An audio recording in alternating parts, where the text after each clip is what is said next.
और खबर बहुत बड़ी है और हमारे लिए भी बहुत इंपॉर्टेंट है। हमारी खबर नहीं है, लेकिन हमारी इस तरीके से कि इस रीजन की खबर है, इस खित्ते की खबर है जहां पर हम मौजूद हैं। और बहुत पॉजिटिव डेवलपमेंट एक होने जा रही है। और वो क्या है?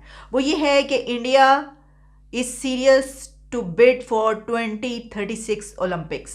2036 के ओलंपिक्स के लिए इंडिया बिड करने लगा है। यानी इंडिया ने यह फैसला किया है कि 2036 में ओलंपिक्स अपने कंट्री में करवाए जाएं। तो क्या 2036 में इंडिया में ओलंपिक्स होंगे? ये कोई जनाब छोटी मोटी बात नहीं है ओलंपिक्स करवाना। मैं जब आपको इसकी डिटेल्स बताऊंगी कि इसमें कितने इसके एक्सपेंडिचर्स होते हैं, कितना इसमें बजट होता है, कितनी कॉस्ट होती है, इसके कितने बेनिफिट्स होते हैं, तो फिर आपकी आंखें खुली की खुली रह जाएंगी। लेकिन देखते हैं कि ये खबर है क्या, पहले इसको देखे लेते हैं। देखिए, हम इस तनाजुर में देख रहे हैं इसको, इस तरीके से भी ले सकते हैं कि एक तरफ जहां हमारे अपने कंट्री में तो जो हमारे एसेट्स हैं वो बिकने के सिचुएशन है। कई बहुत सारी जो हैं वो गिरवी रखे हुए हैं, और कुछ जो बाहर बिल्डिंग से मारते हैं उनको भी बेचने की बातें की जा रही हैं। अंदर भी है कि जी क्या होगा, कैसे मुल्क को बचाएं, क्या करें। तो वहीं पर यानी खिड़की के साथ खिड़की, दरवाजे के साथ दरवाज़ा, गेट के साथ गेट और बॉर्डर के साथ बॉर्डर जुड़ा हुआ है। इतना करीब जो मुल्क है हमारा, और हमारे ही जैसा कल्चर, सब कुछ मतलब एक ही तरह का हर कुछ, वहाँ पर इतनी तरक्की हो रही है कि वहाँ पर ये अब प्लान किया जा रहा है कि 2036 में ओलंपिक्स करवाए जाएंगे। तो कुछ ना कुछ तो हमें लर्न करना चाहिए। चलें, ये तो एक डिबेट है जो हम कभी भी इसको शायद ना सीख पाएँ, लेकिन खबर क्या है आपके सामने रखे देते। खबर ये है कि जो इंडिया के मिनिस्टर हैं इस सिलसिले में, स्पोर्ट्स मिनिस्टर अनुराग ठाकुर, उन्होंने ये कहा है कि इंडिया इस बारे में सीरियस है कि वो 2036 के लिए ओलंपिक्स में बिड करे और 2036 में इंडिया में ओलंपिक्स कंडक्ट किए जाएं। और कौन से सिटी में हों ये भी मैं आपको बताऊं। जिस सिटी का इंतखाब किया गया है वो है Gujarat. India is making news in every sector from manufacturing to services, then why not in the field of sports. ये कहना है उनके मिनिस्टर, स्पोर्ट्स मिनिस्टर का, जैसे मैंने आपको बताया, अनुराग ठाकुर। आप जानते हैं कि अभी 2024 में जो ओलंपिक्स होने जा रहे हैं वो पेरिस करवा रहा है, फ्रांस में होंगे वो। ये है कि इंडिया अगर इसके ऊपर बिड कर रहा है तो इंडिया के साथ वो कौन से राइवल कंट्रीज हैं जो ये चाहते हैं कि उनके कंट्री में हो।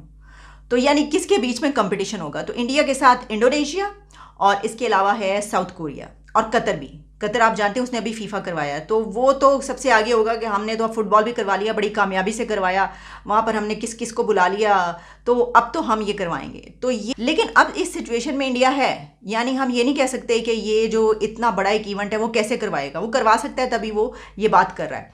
जब मैं ये बात कर रही हूँ कि ये होस्ट करना इतना आसान काम नहीं है, तो इसके लिए बहुत पैसा चाहिए। देखिए, इसके लिए सिर्फ पैसा ही नहीं चाहिए, इसके लिए आपके कंट्री में ऐसे हालात होना भी बहुत ज़रूरी है कि जिसमें आपकी कोई दहशतगर्दी का खतरा ना हो।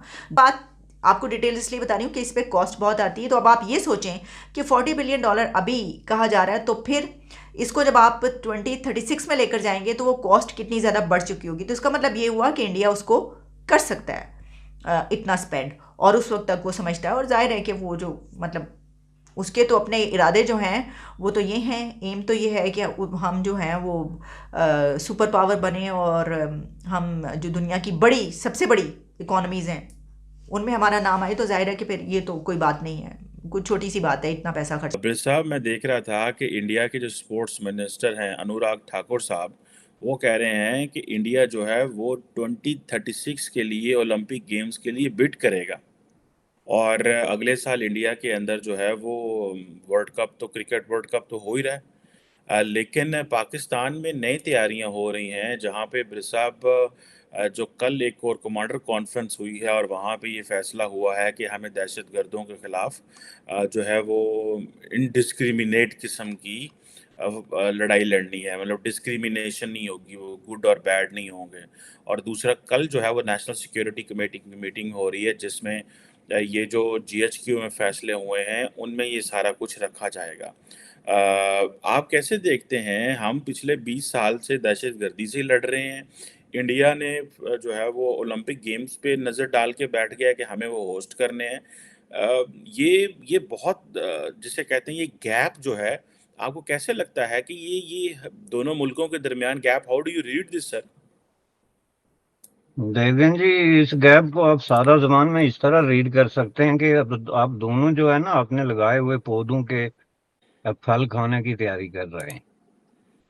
तो ये जो पॉलिसीज आपने आज से 20-25 साल पहले इख्तियार की, जो रास्ता इख्तियार किया, तो उसका अब जो है ना वो जाहिर है उसके आप कॉन्सिक्वेंसेस आपको आउन करने पड़ते हैं, उनको छोड़ के आगे नहीं जा सकते।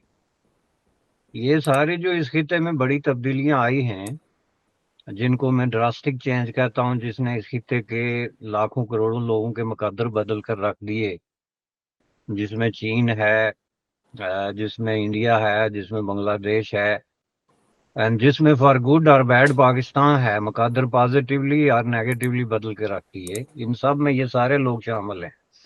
तो इसमें जिसने जो रास्ता इख्तियार किया उसके अब फ्रूट्स हमें नजर आ रहे हैं।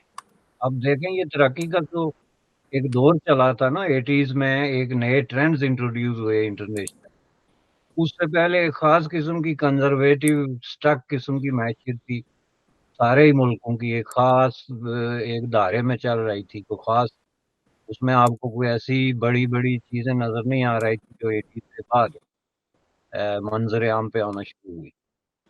तो उसमें जो इंडिया ने रास्ता इख्तियार किया, वो यही रास्ता था जिसने आगे यहीं पे एंड होना था। कि उसमें सिर्फ तरक्की जो है ना कोई चीज नहीं होती, जब आप तरक्की करते हैं तो उसके फिर जो आगे मुख्तलिफ किस्म के जो रिजल्ट है ना वो भी साथ आते हैं। तरक्की का मतलब ये है कि फिर आप इंटरनेशनली compete करना शुरू हो जाते हैं, you rub your shoulders with big guys. वो स्पोर्ट में है, कल्चर में है, आर्ट में है, साइंस में है, वो फिर सारे उसके साथ आते हैं। तरक्की एक पैकेज है, क्योंकि आपके पास पैसे होते हैं और ये फिक्र नहीं होती कि अगला बिल कैसे अदा होगा। तो वो जो है इंडिया ने एक रास्ता इख्तियार किया, तो वो स्लोली और श्योरली ओलंपिक है 36 में या 2 में। तो ये जो है ना इसको कहते हैं ख्वाब देखना, जिनके कुछ ग्राउंड्स भी होते हैं, जिनके जो आपके ख्वाबों को शेख चिल्ली के ख्वाबों से अलग करते हैं। कि आप ख्वाब तो जरूर देखते हैं, लेकिन आप अपने पीछे भी देख लेते हैं कि भाई मैं इस काबिल भी हूं कि ये ख्वाब देख सकूं या ना देख सकूं।